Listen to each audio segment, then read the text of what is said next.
मखविनाशकरं शशिशेखरं सततमध्वरभाजिफलप्रदम् विनाशकरं शशिशेखरं सततमध्वरभाजिफलप्रदम् प्रलयदग्धसुरासुरमानवम् भजत रे मनुजा गिरिजापतिम् प्रलयदग्धसुरासुरमानवम् भजत रे मनुजा गिरिजापतिम् पदच्छेद मखविनाशकरं शशिशेखरं सततम अध्वरभाजी फलप्रदम् प्रलयदग्धसुरासुरमानवं भजत रे मनुजा गिरिजापति। अन्वय रे मनुजा मख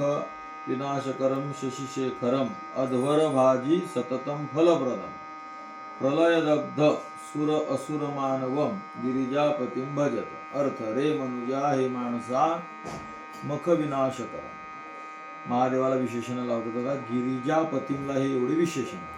मख विनाशकरम, मख म्हणजे यज्ञ, यज्ञाचा नाश करणारे.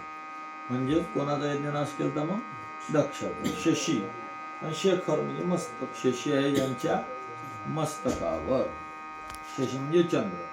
अध्वरभाजी यज्ञ करणारे जे आहेत त्यांना सततम फलप्रदम, त्यांना नेहमी फळ देतात.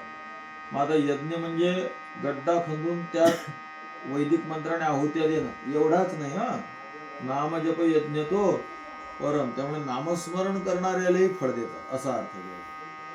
प्रलय दग्ध सुर असुर मानव. प्रलयामध्ये सुराला, असुराला आणि मानवाला, सूर म्हणजे देव, या सगळ्यांना दग्ध करतात म्हणजे जाळतात. असे असणारे कोण? हे गिरिजापती, पार्वतीचे पती. आणि या पार्वतीच्या पतीची तुम्ही काय करा? सेवा करा, भजन करा. जय श्रीराम.